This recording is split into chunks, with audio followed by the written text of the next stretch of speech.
everyone. Today I am going to discuss with you about the structure of bacteria, Trichomonas vaginalis and immunoglobulins. So let's start. Structure of bacteria, ये 2 marks का अगर question पूछता है तो इसमें हम लोग इस टाइप से स्ट्रक्चर दे सकते हैं, जिसमें कि बैक्टीरिया का सबसे जो आउटर लेयर होता है उसको हम लोग कैप्सूल बोलते हैं। उसके बाद जो एक लेयर से ढका होता है उसको हम लोग सेल वॉल कहते हैं, और इसके अंदर सबसे अंदर में ये प्लाज्मा मेम्ब्रेन से कवर्ड होता है बैक्टीरिया। इस प्लाज्मा मेम्ब्रेन के अंदर में लिक्विड फ्लूइड होता है जिसको हम लोग साइटोप्लाज्म बोलते हैं। इस साइटोप्लाज्म के अंदर बहुत सारे ऑर्गेनेल्स जैसे कि राइबोसोम्स, न्यूक्लियोड जिसको डीएनए भी बोलते हैं, प्लाज्मिड ये डीएनए का ही शॉर्ट में रहता है, छोटा पोर्शन में रहता है। फिर इसके अंदर साइटोप्लाज्म के अंदर इन सारे चीज़ होते हैं। फिर जो बैक्टीरिया का जो सबसे आउटर वॉल होता है जिसको हम लोग कैप्सूल कहते हैं, उससे पिलाई अटैच होता है।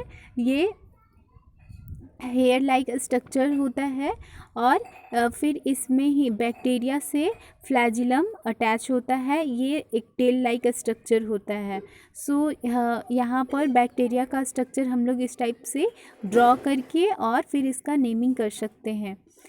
अगर हम लोग देखते हैं ट्राइकोमोनास वैजिनैलिस का स्ट्रक्चर, तो इसमें हम लोग को देखने को मिलेगा जैसे कि यहाँ पर दिख रहा है।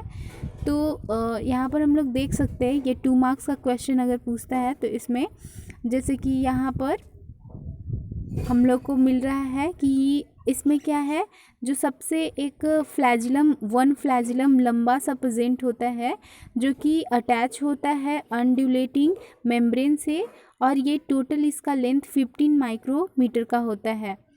यहाँ पर सबसे ऊपर में ये जो दिख रहा है ये 4 फ्री फ्लैजिलाई होता है जो कि एंटीरियरली यहाँ से अटैच होता है। जहाँ अटैचिंग पॉइंट है इसको हम लोग फ्लैफेरोप्लास्ट बोलते हैं, और ये मास और ग्रैन्यूल्स होता है। जस्ट इसके नीचे सिंगल न्यूक्लियस प्रेजेंट होता है, और इसके राइट साइड में या फिर इसके साइड में हम लोग बोल सकते हैं साइटोस्टोम प्रेजेंट होता है। इस ट्राइकोमोनास वैजिनैलिस में हम लोग देख सकते हैं कि कहीं कहीं ब्लैक डॉट लाइक स्ट्रक्चर दिया हुआ है। तो ये एक मतलब एक यहाँ ये वैक्यूल में बैक्टीरिया के वैक्यूल में प्रेजेंट होता है बैक्टीरिया के साथ, और इसमें रेयरली आरबीसी प्रेजेंट होता है, कभी कभी ही प्रेजेंट होता है। फिर यहाँ से जो एक सिंगल न्यूक्लियस जहाँ प्रेजेंट है, इससे एक स्ट्रेट लाइन है जिसको हम लोग एक्सोस्टाइल बोलते हैं। तो इस टाइप से हम लोग ट्राइकोमोनास वैजिनैलिस का स्ट्रक्चर देख सकते हैं। नेक्स्ट हम लोग आज जानने वाले हैं इम्यूनोग्लोबिन्स का स्ट्रक्चर।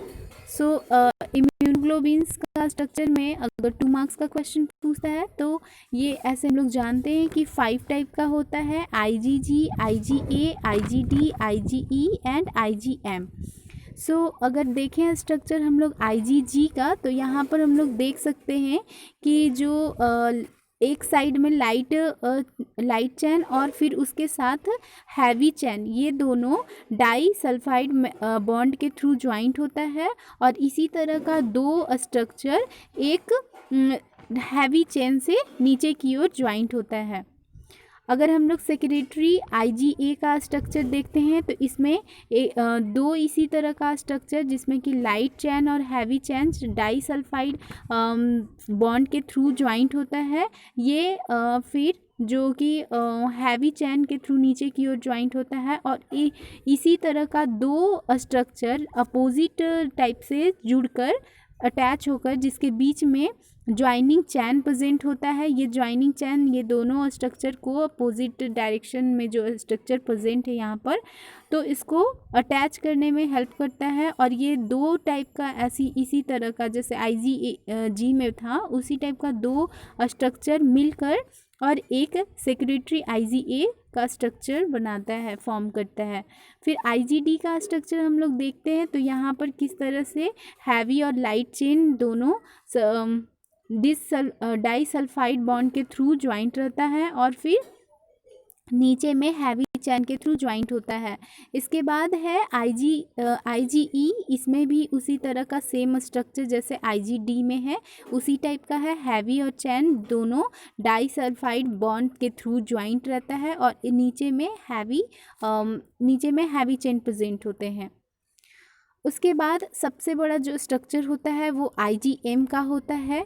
इसमें 5 टाइप से इसी टाइप का, जैसे नॉर्मल IgD, IgE, इन सब का जो नॉर्मल IgD में स्ट्रक्चर रहता है उसी टाइप से यहाँ भी रहता है। लेकिन यहाँ पर हम लोग देखें अगर तो हैवी चैन जो नीचे की ओर जुड़ रहा है, ये चैन थोड़ा लॉन्ग है, तो ये चैन ये जो स्ट्रक्चर 6 स्ट्रक्चर से मिलकर बना है IgM, ये IgE की तरह स्ट्रक्चर से मिलकर बना है। सो IgM में IgE की तरह स्ट्रक्चर रहता है और इसमें भी वही हैवी और लाइट जो चैन्स होते हैं वो डाइसल्फाइड बॉन्ड के थ्रू जुड़कर और फिर नीचे की ओर लॉन्ग हैवी चैन से अटैच हो जाते हैं। अब हम लोग यहाँ पर देख सकते हैं कि कैसे यहाँ पर जो IgM में यहाँ पर जो प्रेजेंट है एक U शेप का, जिसको हम लोग क्या बोलते थे, जिसको हम लोग ज्वाइनिंग चैन बोलते हैं। इस ज्वाइनिंग चैन के थ्रू यहाँ पर सारे अटैच हैं। यहाँ पर नीचे में जो 2 IgE की तरह स्ट्रक्चर है, अपोजिट IgE की तरह, तो ये अटैच है। और फिर यहाँ जो येलो कलर का लाइन दिख रहा है, तो ये क्या है, ये डाइसल्फाइड बॉन्ड का बॉन्ड है, जिसके थ्रू सारे जितने भी IgE टाइप के स्ट्रक्चर हैं वो एक दूसरे से अटैच हैं। तो ये हो गया हम लोग का आज का जो हम लोग पढ़ने वाले थे। सो इस वीडियो में बस इतना ही। For clear your all syllabus of microbiology in short, please do like, share and subscribe to my channel. That's it. Thank you.